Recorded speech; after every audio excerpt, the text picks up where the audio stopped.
Okay, the Gospel of Mark is a fast paced, action packed account of Jesus' life and ministry. It's often described as the Gospel of action because it moves quickly from one event to the next, frequently using the word immediately. You know, Tradition attributes this Gospel to John Mark, who was closely associated with Peter. Many scholars believe Mark recorded Peter's eyewitness account of Jesus' ministry, giving it a vivid, energetic style. So Mark's audience was primarily Roman Gentiles, so it focused less on Jewish customs and genealogies and more on Jesus' power and servant-hearted mission. It portrays Jesus as the suffering servant and the Son of God who came to serve and give his life as a ransom for many. Uh, 10th chapter 45 verse. So uniqueness, shortest gospel, it's concise, focusing on action over lengthy discourses. Focus on Jesus' actions. Mark emphasizes what Jesus did rather than what he said, showing his divine authority and servant leadership and human emotions of Jesus. Mark vividly depicts Jesus' emotions like compassion, anger, and anguish, giving a deeply personalized view of him. Emphasis on discipleship. Mark frequently highlights the cost of following Jesus, um, emphasizing faith and humility. In climactic ending, Mark's gospel originally ends abruptly at the empty tomb, 16:8, creating scene of anticipation and calling readers to respond. So, chapter by chapter, Mark wastes no time skipping the nativity story and diving into action. John the Baptist prepares the way, and Jesus is baptized, affirmed by God as his beloved Son.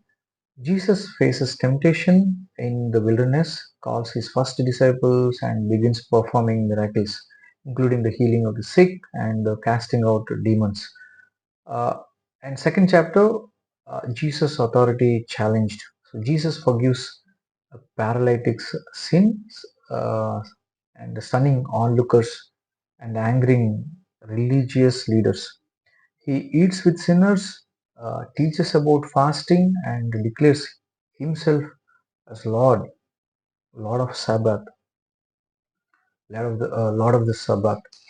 Uh, Jesus challenges us to value compassion over rigid rules. Are we extending His grace to others?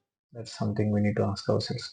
Now, third chapter, growing opposition. Jesus heals on the Sabbath, calls the 12 disciples, and clashes with the religious leaders, accusing him of being demon possessed.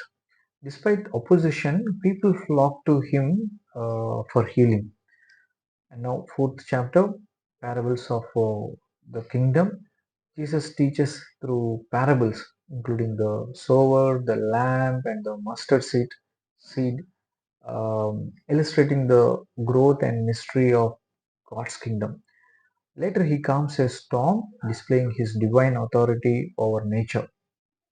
And now, fifth chapter, Jesus' power over evil and death. Jesus heals a demon possessed man, a sick woman, and raises Jairus' daughter from the dead. His compassion extends to those um, people in the society often overlooked. So Jesus' power brings hope to the hopeless. Are we bringing our struggles to Him, knowing He can restore us? Now, sixth chapter, rejection and mission. Jesus is rejected in his hometown, sends out the 12 to preach and heal, and miraculously feeds 5,000 with 5 loaves and 2 fish. He later walks on water, reassuring his disciples.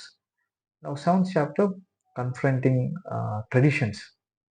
Jesus challenges the Pharisees, focus on external rituals, um, emphasizing the importance of a pure heart. He heals a Gentile woman's daughter, and a deaf man, showing his mission extending beyond uh, Israel.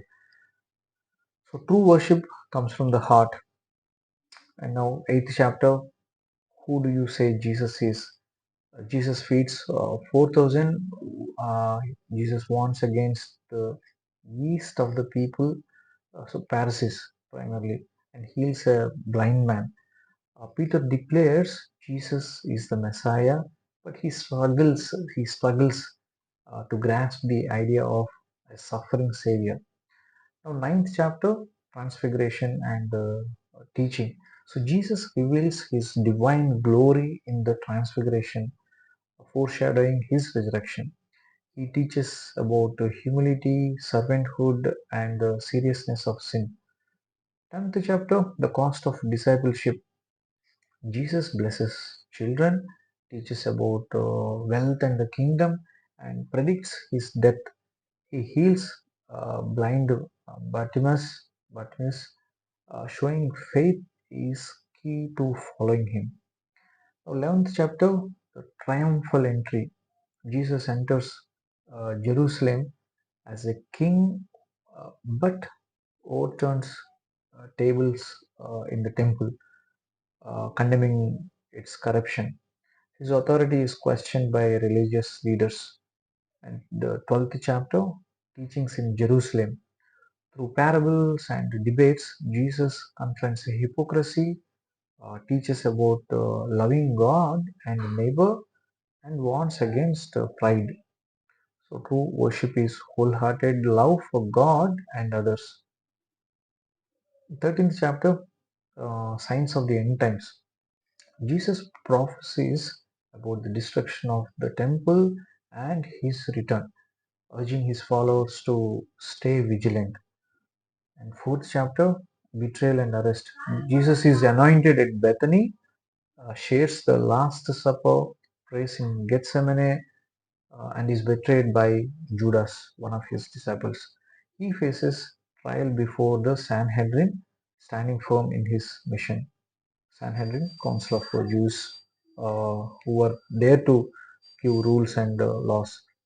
And then 15th chapter, crucifixion. Jesus is mocked, beaten, and crucified, bearing the sins of the world. At his death, the temple curtain tears, symbolizing open access to God. And 16th chapter, the resurrection. The woman discovered the empty tomb, and an angel announces Jesus' resurrection. Mark's abrupt ending challenges readers to respond to the risen Christ. So, the resurrection is the cornerstone of our faith. How are we living in the hope and the power of the risen Savior? So, key themes in the book of Gospel of Mark: Jesus as a servant and Savior, call to discipleship, and an urgency of the gospel. So, Jesus as servant and Savior.